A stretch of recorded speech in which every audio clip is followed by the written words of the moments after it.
Assista agora mesmo no projeto Front News, um choque para o Kremlin.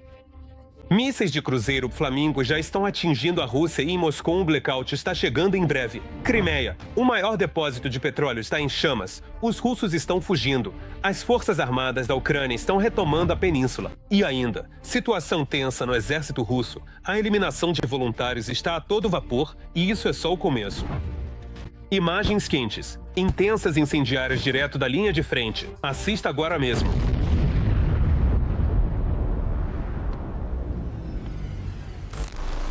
Saudações! Aqui é Vladimir Timoshenko. E já começamos direto com o assunto principal. A Rússia está no blackout. Moscou, prepare-se. As forças armadas da Ucrânia estão iniciando uma guerra energética contra o país agressor. Drones e mísseis ucranianos estão desativando termoelétricas bem no interior do território inimigo. O que espera os russos no inverno, caso o ditador deles não caia em si e não aceite negociações de paz em condições aceitáveis para a Ucrânia? É sobre isso que falaremos a seguir. 8 aeroportos fechados, incêndios de Tuapse até Nizhny Novgorod, 251 drones sobre 16 regiões da Federação Russa. Da noite de 5 para 6 de outubro, a Rússia sofreu o maior ataque de drones ucranianos dos últimos 6 meses. Foi realizado um ataque contra a usina termoelétrica em Klintse, na região de Bryansk. Lá começaram a ocorrer quedas de energia e em Belgorod houve um apagão. Uma parte da cidade ficou sem eletricidade por muito tempo, e isso já não é a primeira vez.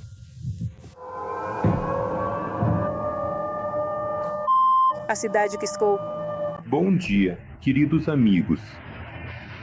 Segundo o resultado do trabalho noturno dos nossos eletricistas e equipes de emergência, até o momento há desligamento parcial em 24 localidades, afetando de 300 a 400 moradores. Às vésperas do inverno e da temporada de aquecimento, a Rússia já está acostumada a atacar a infraestrutura energética ucraniana. E agora, pela primeira vez em 3 anos e meio de guerra, Kiev não só ameaça com ataques de retaliação, mas também os realiza. Se ameaçarem um apagão na capital da Ucrânia, o Kremlin deve saber que haverá apagão também na capital da Rússia. Qualquer ação da Rússia destinada a prejudicar a Ucrânia provoca uma resposta simétrica. Isso também se aplica ao setor de energia.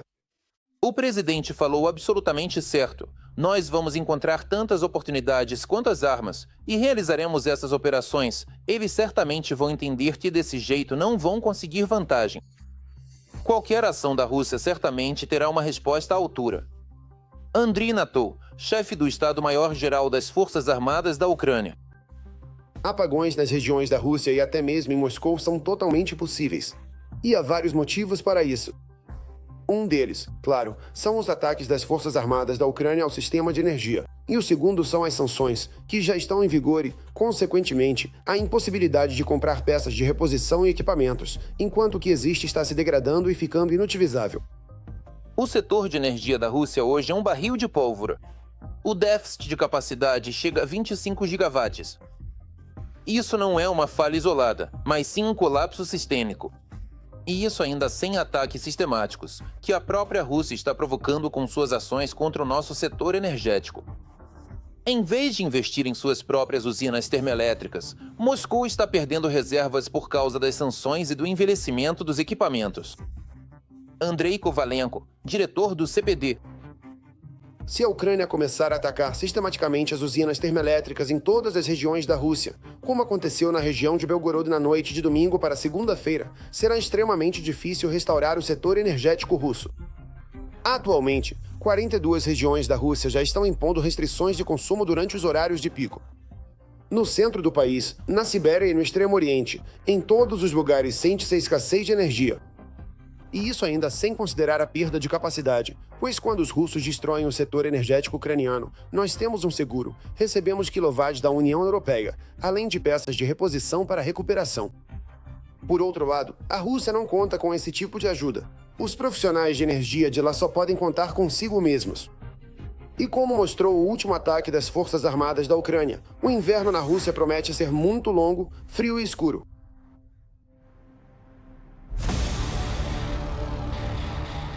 Enquanto isso, drones ucranianos atacaram o maior terminal de petróleo da Crimeia.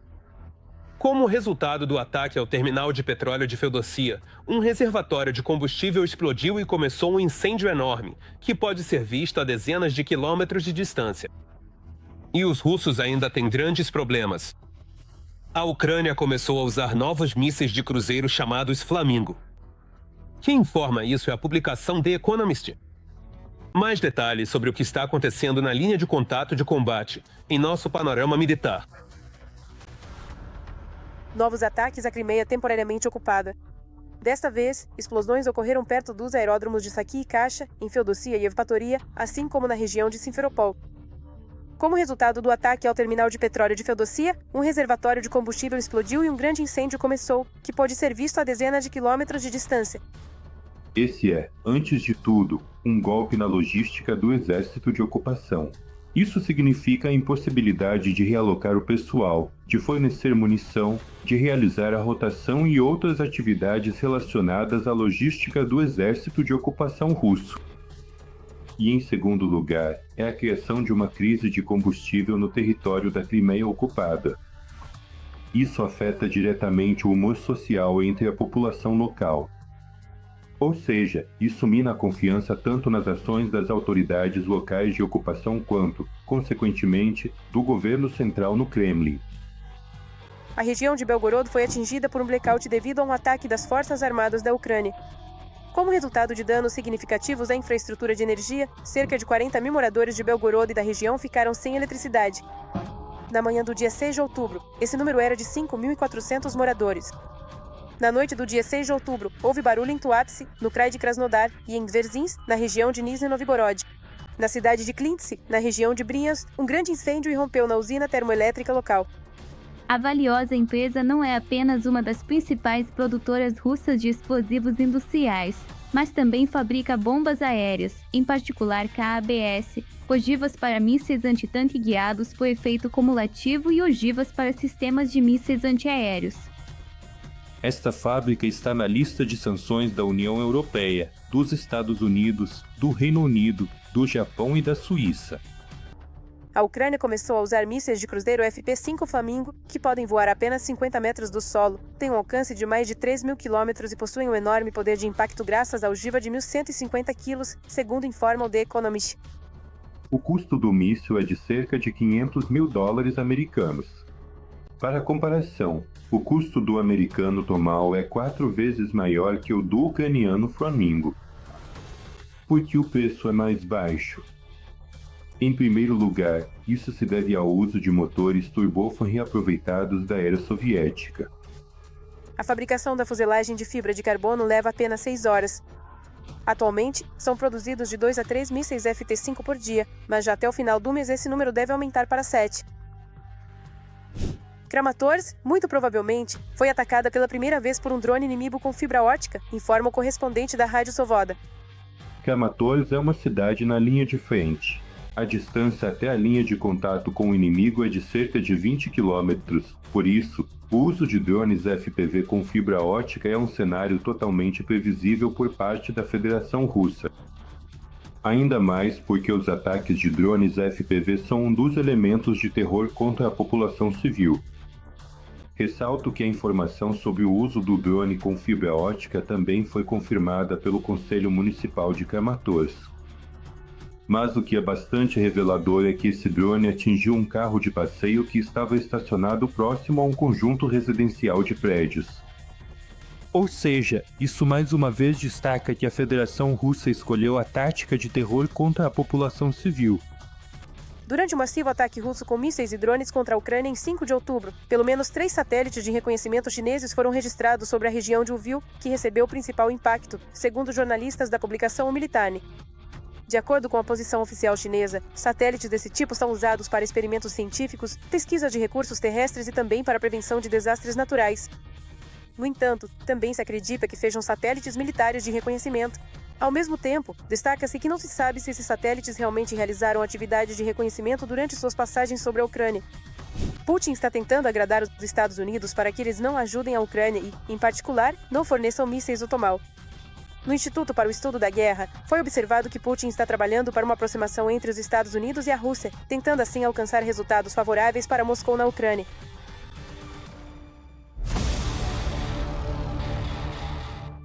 Bom, agora vamos analisar a situação operacional na tão sofrida direção de Pokros na linha de frente. A orgia sangrenta do exército inimigo continua por aqui também. Na direção de Pokros, os invasores russos fizeram 40 tentativas de empurrar nossos defensores das posições ocupadas nas áreas dos povoados de Nikonoroka, Mayak, Rodinskoy, Krasny Liman, Razino, Novo Ekonomicheskoy, Mirolyugolka, Lizovka, Pokros, Zverevo, Kotlino, Udashoy, Orekovo, Fili em direção a Novopavlovka e Vladimirovka. As forças de defesa estão contendo o avanço e já repeliram 35 ataques do inimigo. Mais 5 confrontos ainda estão em andamento. O ataque combinado mais massivo desde o início da invasão em grande escala na região de Uvil. A Rússia atacou a região com drones Shahed e mísseis de cruzeiro. Um dos projéteis atingiu uma casa residencial, na vila de Paevka, matando uma família inteira, 4 pessoas, entre elas uma menina de 15 anos. Mais detalhes sobre isso serão contados e mostrados pela correspondente da KTSN, Marisha Kuzi. Da casa estaram apenas os tijolos, ela foi completamente destruída até o alicerce. Era uma casa residencial na vila de Lopaeka, logo na saída de Uvil. Sob os escombros, uma família inteira morreu de uma só vez, 3 adultos e uma menina de 15 anos. Outro membro da família foi resgatado com vida pelos bombeiros. No momento, ele está no hospital. Também foram hospitalizados mais 2 moradores de casas vizinhas. Nossa equipe conseguiu salvar 4 pessoas, retirando-as dos andares superiores, além de ter que resgatar pessoas do porão, onde ficaram presas durante esse ataque. Nesta noite, a região de Uvil ficou sob fogo, o bombardeio mais intenso desde o início da guerra. Os russos lançaram dezenas de drones Shahed e mísseis. Parte deles foi abatida pelas forças de defesa aérea, mas alguns conseguiram atingir o alvo. Os moradores do vilarejo mais atingido dizem que foi uma noite infernal. A gente sai correndo porque tem feno no nosso telhado. E se os estilhaços caírem, o que vai acontecer? Corre pra cá, aqui está chovendo, mas é chuva de estilhaços. Foi muito barulhento. Foi assustador, mas eu já estava preparada para isso o tempo todo. Eu dizia para o meu irmão, é só uma questão de tempo até que algo caia aqui. A onda de explosão foi além, dezenas de casas ficaram com as janelas quebradas, telhados e portas destruídos. Desde cedo, as pessoas estão colando plástico nas janelas para tentar proteger um pouco as casas. É isso. Todas as janelas estão danificadas e nem tem mais porta de entrada. Aqui está um monte de portas. Pessoal, sobrinhos, já estão fechando um pouco as aberturas das portas para mim. Olhem só como ficaram os tetos e todo o resto. Aqueles que ficaram sem ter onde morar, já coloquei 3 pessoas da região de Kharkiv, que moravam aqui, em um hotel.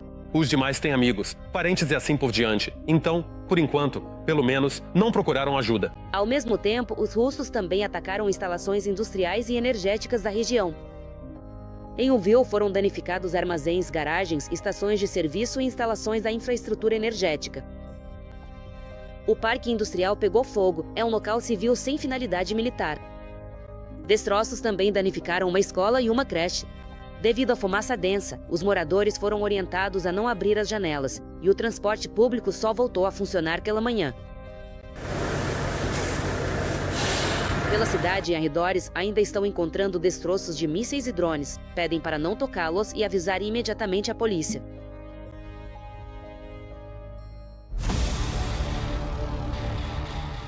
E agora, uma sequência de análises da situação operacional na direção de Lima. O mundo russo continua aqui também destruindo, matando e mutilando. Na direção de Lima, os ocupantes russos tentaram romper nossa defesa 4 vezes nas áreas das localidades de Varikadub, Mirnaia e Chandrigolova. 2 confrontos armados ainda continuam até agora. Voluntários russos morrem na guerra da Rússia contra a Ucrânia com mais frequência do que outras categorias de ocupantes. Isso é evidenciado pelos resultados de pesquisas com dados de mais de 134 mil russos mortos na linha de frente. Sim, no exército de Putin, tem mais chances de voltar da guerra. E para quais soldados russos, provavelmente, a sorte não vai sorrir para que vivam mais um pouco.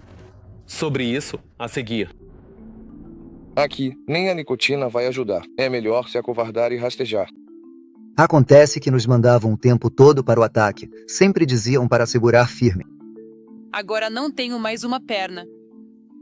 Só entre 19 de setembro e 3 de outubro, o exército russo perdeu mais de 1.000 pessoas de forma irreversível na guerra na Ucrânia. Não tem evacuação. Não sei, vou tentar sair daqui rastejando. Por favor, são uns 20 quilômetros, mais ou menos. Estou tonto. As perdas da Federação Russa são assustadoras. A economia está se desfazendo, mas Putin está disposto a fazer ainda mais sacrifícios. Agora estão exigindo de forma rígida até que as empresas ajudem a recrutar pessoas para a linha de frente. Agora ficou mais fácil se livrar. Aquilo que não vai passar. Ele sabe que as pessoas nos entendem. P. Em vez disso, levantar-se. Jornalistas independentes, usando fontes abertas, identificaram os nomes de 134.125 militares russos mortos desde o início da invasão em larga escala da Ucrânia. Esses dados permitem acompanhar uma espécie de pulso da guerra, quando o Kremlin não poupava seu próprio povo e os jogava em assaltos locais para conquistar mais uma vila na Ucrânia. Nossos comandantes tomam decisões inadequadas, nos mandando para uma morte certa. Lá simplesmente tem tantos tipos diferentes de drones. Tanto o PLV quanto a Baba Yaga são atingidos por todas as armas e canhões, pela artilharia. E não há nenhuma cobertura. Eles simplesmente nos mandam como se fosse um cartão postal. E agora os caras estão cavando suas próprias covas. Nos primeiros 1 ano e meio, o gráfico de perdas parecia uma montanha-russa. Naquela época, houve os assaltos das tropas russas a Bakhmut e Avdiivka.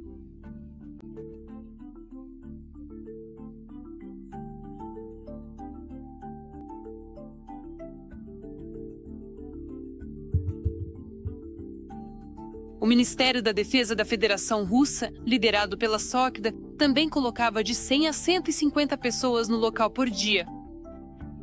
Às vezes, havia quedas para 50 a 60 mortes por dia. Dizem que o caixão está sendo jogado no matadouro. Não havia clareza sobre nada. E não há pessoas para preenchê-lo, ele acaba.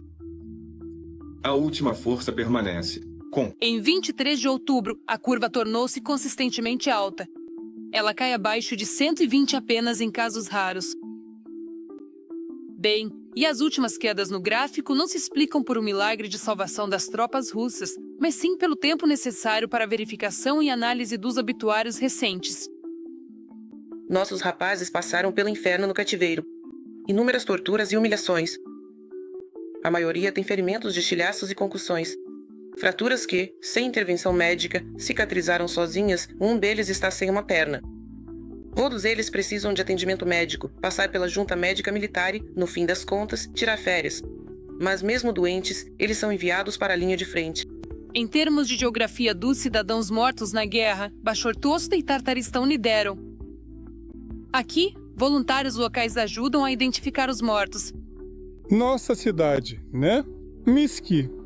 Em 15 anos de guerra no Afeganistão, foram 3 ou 4 mortos. Agora olha só o que está acontecendo. Está tudo coberto de bandeiras. Existe uma categoria especial, os voluntários, aqueles que assinaram contrato em 2022. Agora, eles representam quase 1/3 de todos os mortos identificados, ou seja, 29%. Imagina, isso é um só país. Isso é uma fábrica por 2. Aí começaram os novos enterros. O Kremlin está descartando aqueles que foram voluntariamente para a guerra, que caíram na propaganda. Os presos formam a segunda maior categoria de perdas, são 14%. Parte dos mortos é oficialmente registrada como voluntários e não como prisioneiros. Neste momento, hoje, para aqueles que estão privados de liberdade e amam sua pátria. Há uma boa chance de provar isso assinando um contrato com o batalhão de mísseis. Os mobilizados representam 11% da lista.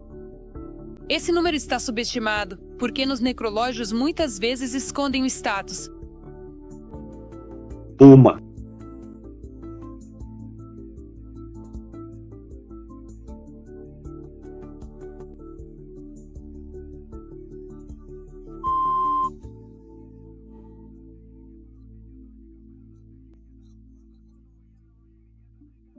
Das categorias mais importantes de perdas são os oficiais russos, que conscientemente foram matar ucranianos em troca de medalhas no peito. Jornalistas contaram 5.847 mortos, e isso já com nomes e sobrenomes exatos. Entre eles, 150 coronéis e nada menos que 12 generais. Vivíamos nossas vidas, sem grandes preocupações, nos alegrávamos, ficávamos tristes e, de repente, do nada, os caras começaram a morrer. Para o exército russo, isso é um golpe doloroso, porque todo o sistema deles depende dos oficiais.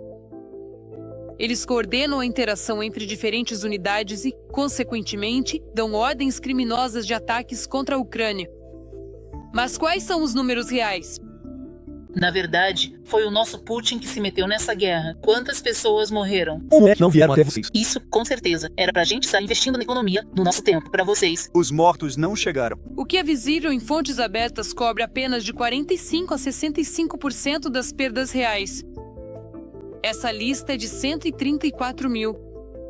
Isso é só a ponta do iceberg, que o Putin faz de tudo para esconder.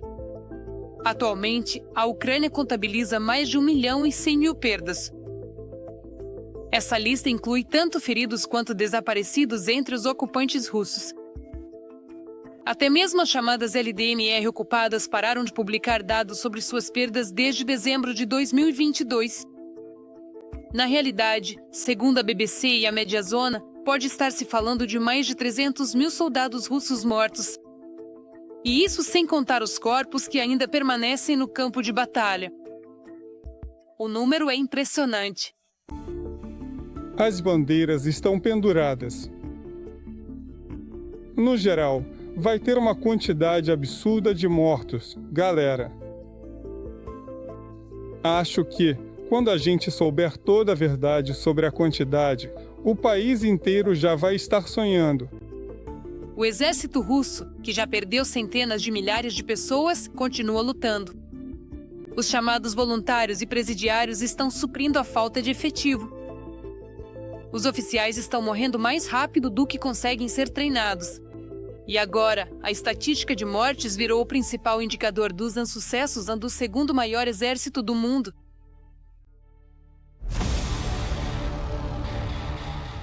Agora, uma análise da situação nas direções de Kramatorsk e Toretsk. O inimigo está ficando cada vez mais feroz também por lá.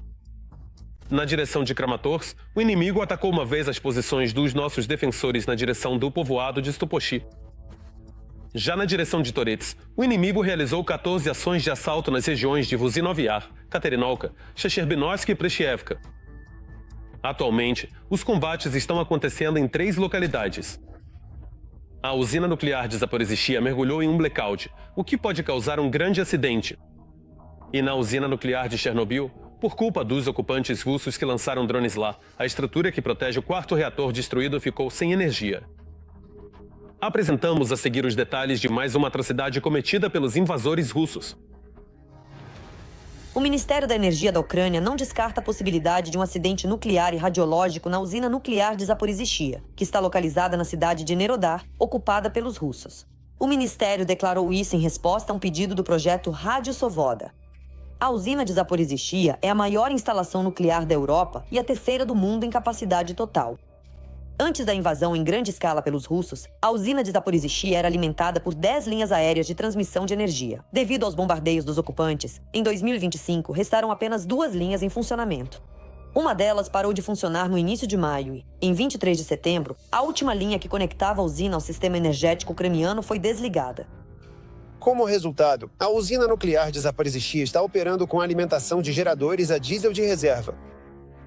O órgão responsável chama esse modo de operação de sem precedentes, já que o projeto da usina não previa o funcionamento prolongado dos sistemas de segurança exclusivamente por meio de geradores a diesel. Consequentemente, não há dados confiáveis sobre a duração garantida do funcionamento ininterrupto desses geradores nem sobre os índices de confiabilidade sob tal carga. A situação se complica ainda mais devido à degradação gradual dos equipamentos, assim como a impossibilidade de realizar os reparos planejados e as manutenções regulamentares necessárias. Isso aumenta significativamente o risco de falha dos geradores a diesel e, consequentemente, cria a ameaça de paralisação dos sistemas de resfriamento do combustível nuclear e do desligamento de sistemas de segurança críticos, o que pode levar ao desenvolvimento de um acidente nuclear e radiológico. Anteriormente, o presidente Zelensky também havia declarado sobre o perigo sem precedentes que paira não só sobre a Ucrânia. A usina não foi projetada para isso e nunca operou nesse modo por tanto tempo. Temos informações de que um dos geradores quebrou. São justamente os russos, com seus bombardeios, que impedem o reparo da linha de energia elétrica e a restauração da segurança básica. E isso é uma ameaça para todos. Nenhum turista no mundo jamais se permitiu fazer como usina nuclear o que a Rússia está fazendo agora, e é certo que o mundo não deve ficar em silêncio. Até mesmo a Agência Internacional de Energia Atômica chamou a situação de ameaçadora. Aliás, só no terceiro dia depois que a usina nuclear de Zaporizhzhia ficou sem fornecimento de energia. O diretor-geral da agência, Rafael Grossi, foi a Moscou para a celebração do 80º aniversário da indústria nuclear russa. Na ocasião, o funcionário se encontrou não só com o diretor da Roscosmos, mas também com o próprio Putin, e no final deu uma resposta totalmente otimista. Dizem que o ditador realizou uma troca importante de opiniões sobre a segurança nuclear, mas, como se pode ver, isso não aliviou a tensão em torno do maior complexo nuclear da Europa. A União Europeia agora pede a retirada das tropas, equipamentos e de todo o pessoal não autorizado do território da usina nuclear de Zaporizhzhia, na Ucrânia, e que ela seja devolvida ao controle da Ucrânia. Não. Um sistema tão gigantesco pode ser administrado por terroristas. Agora é preciso chamar a atenção não só dos europeus, mas também de Trump. É preciso chamar a atenção de Xi Jinping, assim como de Modi. Putin já está de olho em Modi também. É necessário dizer, amigos, que vocês estão apoiando um terrorista nuclear. Esse é o único terrorista no mundo que possui armas nucleares. Neste caso, todos vocês são terroristas, porque se explodir, vai explodir o planeta inteiro. E Chernobyl vai parecer cereja do bolo para vocês. Enquanto uma bomba relógio amadurece na parte ocupada da região de Zaporizhzhia devido à agressão russa, a usina nuclear de Chernobyl também sofre. Já é a segunda vez neste ano que ocorre um incidente por causa dos ataques do exército russo. Desta vez, o bombardeio da cidade de Slavutich resultou no desligamento da energia elétrica do sarcófago construído sobre o quarto bloco de energia destruído de Chernobyl. Os serviços de emergência conseguiram resolver o problema de forma bastante rápida, mas, como se vê, os russos, em seu terrorismo nuclear, estão cada vez mais andando na corda bamba.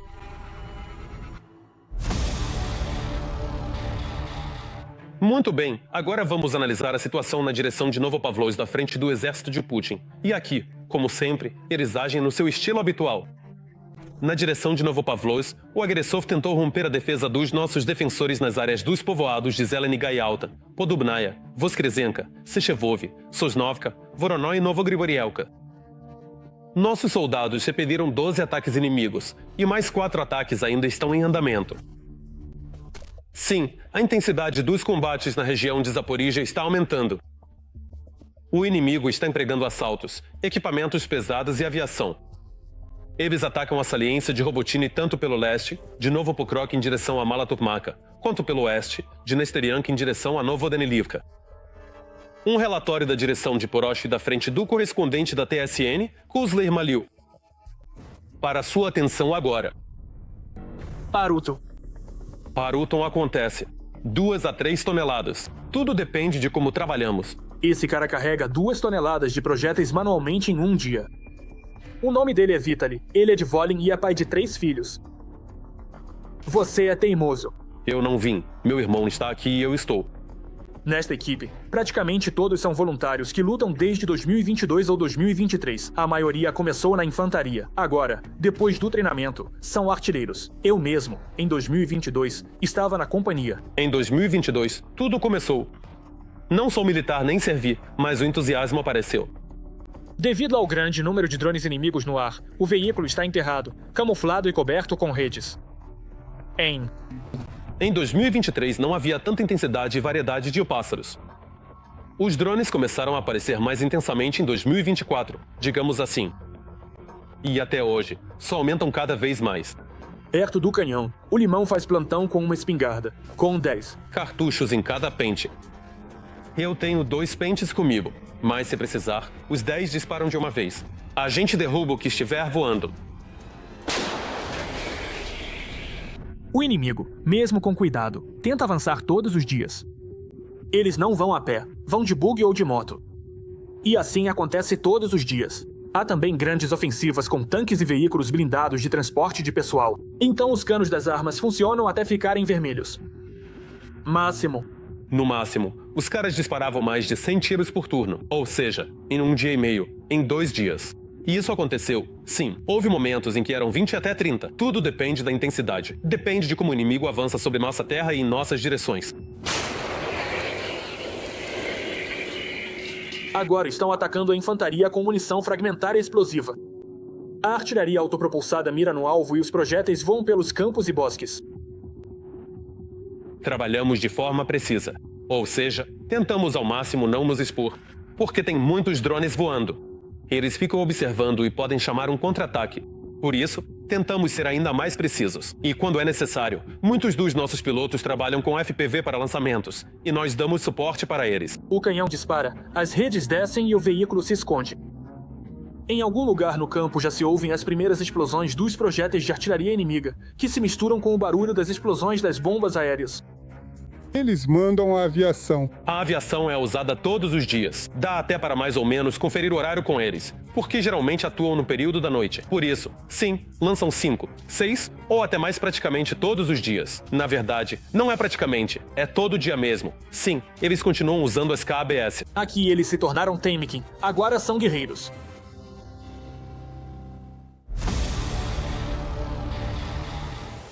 É tudo por hoje, mas muito em breve, o programa Front News apresentará materiais novos e exclusivos de nossos jornalistas e dos pontos mais quentes da guerra. Eu interrogo para que você saiba a verdade. Este era Vladimir Timoshenko com você. Cuide de você e de seus entes queridos. Música positiva.